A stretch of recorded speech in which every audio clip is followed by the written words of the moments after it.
What's up mga libag? What's up mga karayuman? Dito naman po ako, ang abang lingkod nyong Nyolo the Third. Magbibigay po tayo ng reaksyon sa isa rin sa mga sikat ngayon na si Congressman Benny Abante, ang kinikilalang berdugo ng Kongreso at ng Quadcom, dahil nga po talagang pati ang si Demonyong si Digong ay napatiklop nito. Ay ganun po natin ang talambuhay at istorya ni Congressman Benny Abante. And I do not care even if she is the vice president.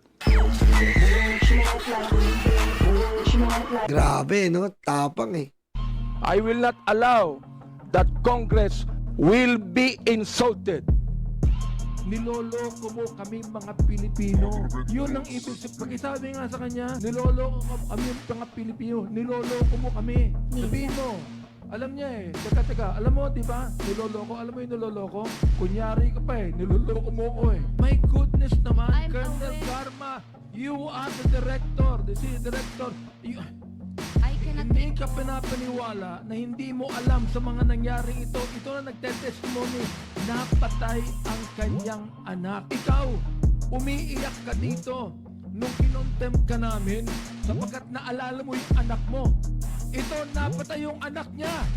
Sumisigaw ka pa, sinasabi mo dito ha. Okay, hindi ako nagagalit sa'yo. Dynamic lang ako. Grabe, no? Tindi, no? Grabe, no? Direct to the point eh. Bayan ng Santa Mesa, Maynila, noong ika-15 ng Mayo 1951, ipinanganak si Bienvenido Benny Mirando Abante Jr.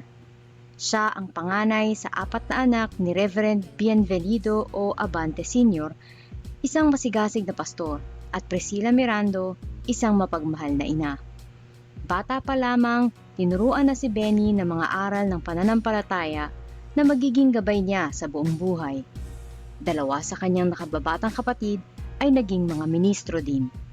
Sa murang edad, nasanay si Benny sa hirap ng buhay. Naglilinis ng sapatos, nagbebenta ng dyaryo at nagtatrabaho sa mga construction site upang makatulong sa pamilya. Pero ang mga hamong ito ang nagpatibay sa kanya, nagsilbing pundasyon ng kanyang determinasyon at disiplina sa lahat ng larangan. Sa kabila ng kanyang abalang kabataan, hindi pinabayaan ni Benny ang kanyang edukasyon. Nakapagtapos siya ng bachelor's degree sa Far Eastern University noong 1971. Ngunit hindi rito natapos ang kanyang hangarin para sa kaalaman. Nagtapos din siya ng theology degree mula sa Baptist Bible College sa Springfield, Missouri at sa Makati. Kalaunan, nakakuha siya ng master's degree sa government management mula sa pamantasan ng lungsod ng Maynila. Hindi lang siya simpleng mag-aaral. Pinarangalan siya ng Citadel Baptist College noong 1985 ng honorary degree sa theology at ng honorary doctor of theology ng Indianapolis Baptist College noong 1987. Ang mga tagumpay na ito ay nagpapatunay ng kanyang walang kapagurang pagsusumikap at pagnanais na maglingkod sa Diyos at sa bayan. Noong 1975, sinimulan ni Benny Abante ang kanyang pagtulong sa komunidad bilang isang pastor. Itinatag niya ang Metropolitan Bible Baptist Church sa Santa Ana, Maynila. Mula sa simpleng simula, lumago ang simbahan sa ilalim ng kanyang pamumuno at naging isa sa mga kilalang simbahan sa bansa. Ikinasal si Abante kay Marie Paz Toledo noong 1977 at may 3 anak. Ang kanyang anak na si Priscilla Marie ay isang abogada at nagsilbi bilang konsehal ng Maynila mula sa ika-6 na distrito mula noong 2013 hanggang 2022. Ang kanyang anak na si Benny Fog III ay kasalukuyang konsehal mula sa parehong distrito mula 2022. Noong 2004, tumakbo si Benny Abante sa Kongreso upang maging kinatawan ng ika-6 na distrito ng Maynila. Sa kanyang unang termino, naging chairman siya ng Committee on Public Information kung saan ipinaglaban niya ang karapatan ng publiko sa impormasyon. Sa kabuuan, siya'y may ipinagmamalaking 181 na batas. Dami rin, no? Dami rin. Na siya mismo ang pangunahing may akda at 43 pang batas na kanyang itinaguyod bilang katuwang na may akda. Pinangunahan niya ang pagsusuri ng Right of Reply Bill, isang kontrobersyal na panukalang batas na tinutulan ng media organizations dahil sa umunoy banta nito sa kalayaan ng pamamahayag. Isa rin siya sa mga pangunahing may akda ng anti-sex video bill na naglalayong parusahan ang mga gumagawa at nagpapakalat ng mga sex videos. Noong 2020, isa siya sa 11 na kinatawan na bumoto pabor sa pagbibigay ng prangkisa sa ABS-CBN sa kabila ng malakas na oposisyon mula sa ilang kapwa mambabatas. Sa kabila ng kontrobersya, nanindigan si Benny sa kanyang paniniwala na ang malayang pamamahayag ay dapat protektahan. Isang masalimuot na aspeto ng kanyang karera bilang mambabatas ay ang kanyang paninindigan laban sa mga karapatan ng LGBT. Nagsampa si Abante ng mga panukalang batas na apektado ang LGBT community. Noong 2010, nagsumiti siya ng panukalang batas na nagbumungkahi ng kriminalisasyon ng same-sex unions na kanyang itinuturing na lubhang immoral, iskandaloso at kasuklam-suklam. Uy, ano ba yan? Diyos ko ba? At layuning parusahan ang mga magkasintakan at ang solemnizing officer sa pamamagitan ng multa at pagkakakulong. Nagsumite rin siya ng panukalang batas para isabatas ang mga karapatan ng mga heterosexual kabilang ang garantiya ng kanilang kakayahang ipahayag ang mga opinyon tungkol sa mga isyu ng LGBT ayon sa kanilang relihiyosong paniniwala at mga prinsipyo ng Biblia. Sinabi ni Abante na sa diwa ng katarungan, pagkakapantay-pantay at fair play, nararapat ang panukalang batas para sa mga heterosexual na ayon sa kanya ay mga tunay at direktang nilalang ng Diyos. He also believes that LGBT individuals who experience discrimination should be what God created us to be. Tinuligsa ni Abante ang mga panukalang batas na naggagarantiya ng mga karapatan ng LGBT community dahil naniniwala siya na ito Kumbaga talagang ano kasi siya eh. Parang paano ba yan? Pastor, parang ganun si kaya ano siya eh, talagang maka-Diyos. Hindi siya naniniwala sa LGBT. ay magbubukas ng daan sa legalisasyon ng same-sex unions. Naniniwala siyang ang mga karapatan ng LGBT ay isang moral na issue sa halip na issue ng karapatan. Tinutulan niya ang SOGI Equality Bill na sinasabi niyang sapat na ang mga karapatan na ibinigay ng konstitusyon.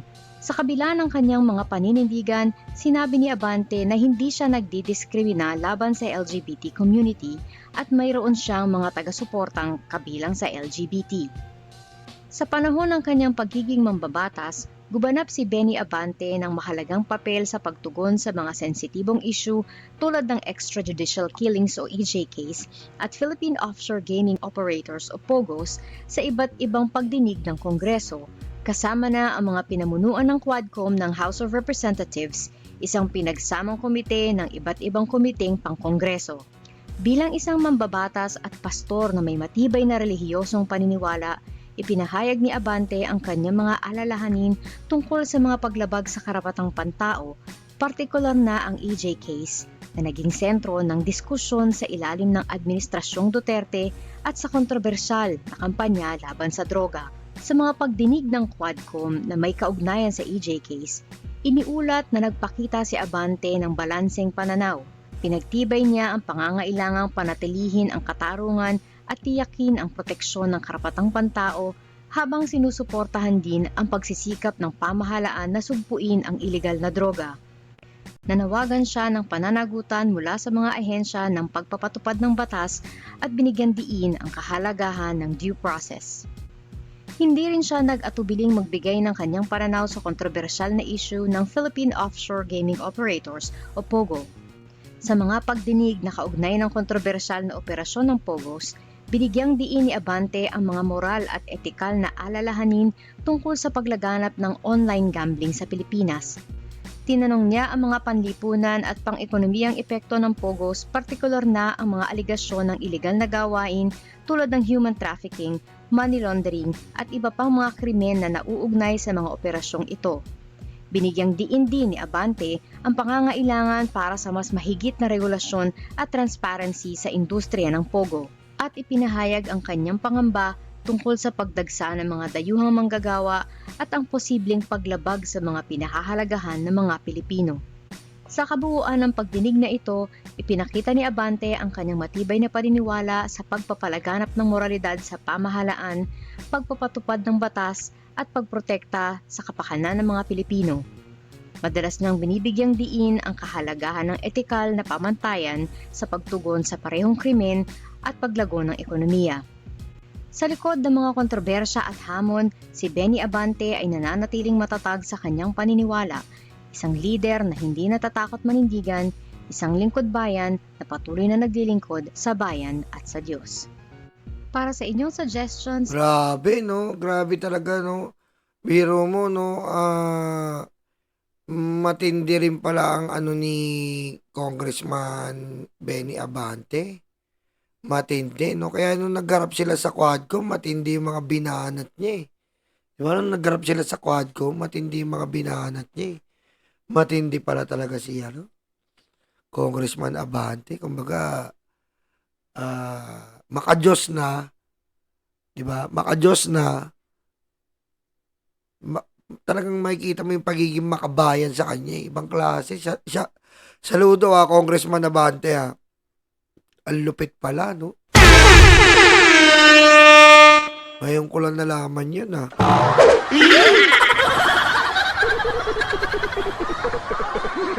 And maraming salamat po. Sana nagustuhan niyo po ang ating video na Benny Abante, Congressman, ang isa sa mga malulupit at matatapang na chairman ng Quadcom na sobrang sikat ngayon.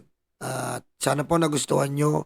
Pa-like and subscribe na lang po sa ating channel, mga libag, mga karayuma, abangeros, at mahal na mahal kong mga dabarkads.